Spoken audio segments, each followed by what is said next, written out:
Mini-journal. Ils ont décidé en toute responsabilité de prendre leur distance de leur ancienne famille politique pour rejoindre officiellement l'Union progressiste.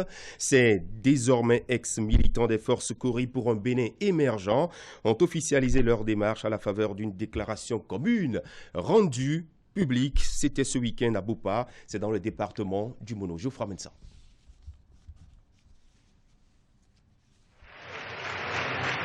Des démissions en cascade au sein des forces Cori pour un Bénin émergent FCBE de la 18e circonscription électorale.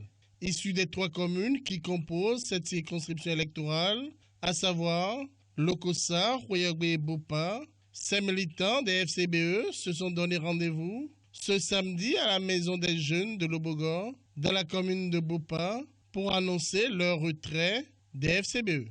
Oui, nous sommes enfin réveillés du profond sommeil dans lequel les leaders FCBE nous ont plongés depuis quelques années. Nous, membres des instances dirigeantes des FCBE de la 18e circonscription électorale, sifflons la fin de cette récréation où chaque traite se lève pour démontrer son égoïsme et définir sa chefferie. Et décidons ce jour, samedi 18 janvier 2020, de poser notre valise dans la cour de l'Union progressiste.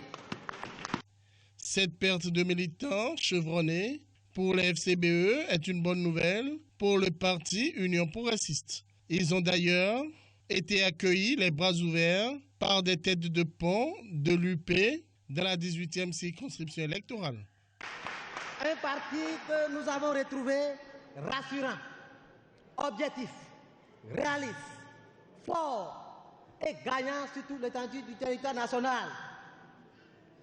Le seul parti qui a su très tôt créer une base de données pour maîtriser ses militants afin de ne pas les perdre ou les marginaliser. Chers responsables de l'Union progressiste, nous sommes plus que jamais engagés à vos côtés.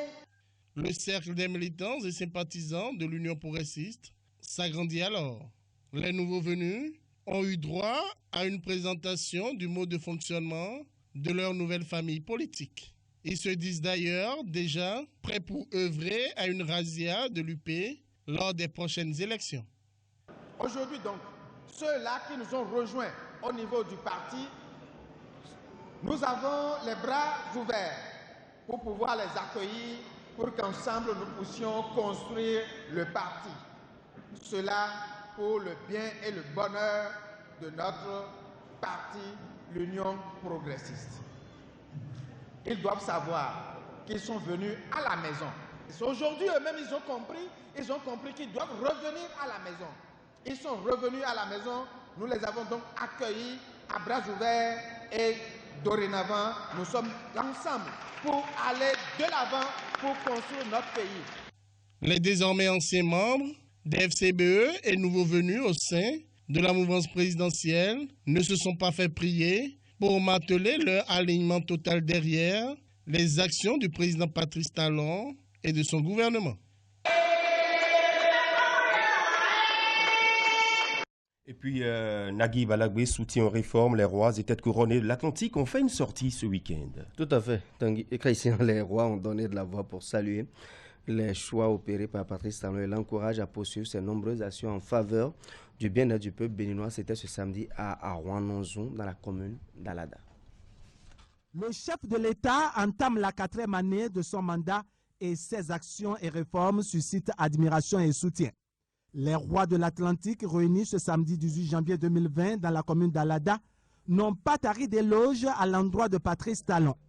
Les projets phares du gouvernement dans tous les secteurs d'activité et en faveur de toutes les couches de la société, en passant par la reconnaissance de la chefferie traditionnelle par la Constitution, ont été rappelés à l'assistance avant d'inviter le chantre de la rupture à aller plus loin.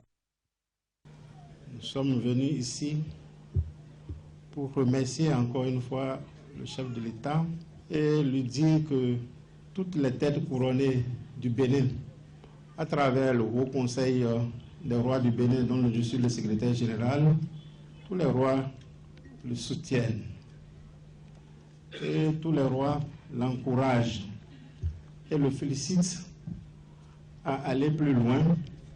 Comme vous le savez, il est normal que les têtes couronnées et dignitaires, toutes tendances confondues, prient pour le chef de l'État. C'est pourquoi les rois de l'Atlantique et d'ailleurs ont effectué le déplacement pour dire au président, son Excellence Patrice Talon, qui prie pour lui. Je voudrais profiter de cet instant pour dire au président Patrice Talon que les rois, les têtes couronnées, lui sont reconnaissants pour avoir mis dans la Constitution la place des chefferies traditionnelles. Nous sommes engagés à le soutenir et à le porter en triomphe le moment venu. Le soutien des dignitaires ici se veut inconditionnel pour le gouvernement et à son chef. Les rois de l'Atlantique entendent constituer un rempart autour du président contre les mauvaises langues et tous ceux qui souhaitent faire chavirer le navire bénin.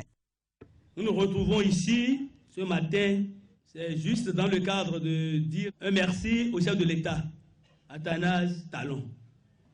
Depuis 3 ans, nous l'accompagnons. Et à ce carrefour décisif, nous tenons à lui dire que nous sommes toujours derrière lui et qu'il n'a aucun faux pas à faire. Nous avons dit que nous devons nous retrouver ici à Ouagadougou, faire un nouvel engagement derrière ce digne fils de la République qui a mis notre pays sur le chantier de développement. Les rois dignitaires et têtes couronnées invitent le président de la République à penser à la prise les tout prochains jours du décret portant attribution, organisation et fonctionnement de la chefferie traditionnelle au Bénin. Que les bénédictions royales jaillissent dans tout le pays. Les personnes souffrant d'insuffisance rénale voient leur affliction diminuer de jour en jour. Le temps passé autrefois pour le traitement est considérablement réduit aujourd'hui. Sous la houlette d'un médecin béninois, un professeur allemand en médecine, Heinrich Stiegler, apporte un soulagement aux patients du CNHU-HKM de Cotonou. Ils n'ont désormais plus qu'à se faire implanter des fistules au bras pour assurer de façon rapide le nettoyage du sang. Un spécialiste allemand d'implants de fistules au Bénin pour soulager les personnes souffrant d'insuffisance rénale.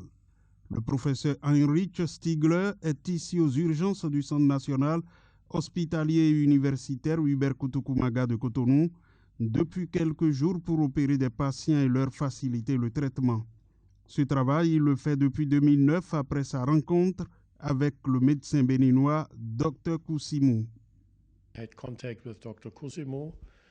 Lorsque je suis entré en contact avec Dr Kousimou, on a commencé ce programme, cette expérience. Et cela fait 11 années que je viens au Bénin pour opérer des gens. Je peux donc dire que cela se passe très bien. Tout est en place tant au niveau des urgences et des services de dialyse du Centre national hospitalier et universitaire Hubert Kutukumaga pour soulager les peines des malades. Pendant longtemps, les malades avaient des difficultés pour suivre les soins. Et la méthode transmise par le professeur Heinrich Stiegler contribue à réduire le temps d'épuration. S'il n'y avait pas les fistules, c'est-à-dire les fistules qu'on est en train de confectionner, qui constituent l'activité chirurgicale, est un acte chirurgical qui est posé et qui va permettre une rapide activité, une rapide fonctionnalité de la dialyse. Étant entendu que si cette fistule n'existait pas, pour un malade, on peut faire 24 heures avant de finir sa dialyse. Or, avec la confection de la fistule, si elle est très bien développée, ça permet en même temps de faire 6 à 8 heures de temps. Et puis, l'activité est terminée. Les chirurgiens, la médecine a exploité ça pour pouvoir au service de la dialyse. Le chirurgien opère, fait aboucher une artère dans la veine. Le sang artériel, avec son débit et sa puissance, ça se déverse dans la veine. Et en 6 mois, la veine est devenue assez grosse.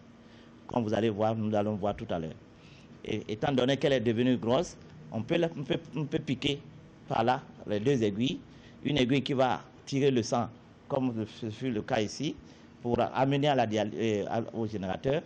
Et quand ça finit le traitement au niveau de l'appareil, ça revient au malade par la seconde aiguille. Ça, c'est le bienfait de la fistule, ça. C'est le 17e séjour qu'effectue ici le médecin allemand en raison de 2 langues. Et depuis quelque temps, il essaie de transmettre sa technique à ses confrères béninois. J'estime que c'est une bonne idée d'aider dans l'éducation et de transmettre les connaissances aux jeunes. Je l'ai fait en Allemagne depuis des années, ainsi qu'en Indonésie.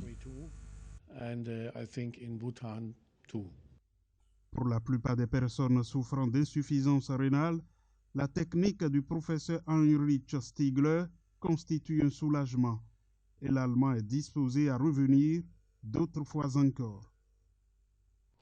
Et un membre du gouvernement était sur le terrain dans le Nord. Le ministre du Cadre de vie et du Développement durable s'est rendu à Nati Tengou dans le week-end. Tout à fait. Christian, il y a procédé à la remise de sites à l'entreprise ouvrier du monde nouveau OMN pour la construction du marché international de Nati Tengou, un marché de type nouveau dont la réalisation coûtera près de 6 milliards de francs CFA. 6 milliards de francs CFA pour la construction du marché international de Nati Tengou. C'est le cadeau de bonne année du président de la République aux populations de Nati Tengou. Un marché moderne de type nouveau dont les caractéristiques font déjà rêver les femmes de Nati Tengou.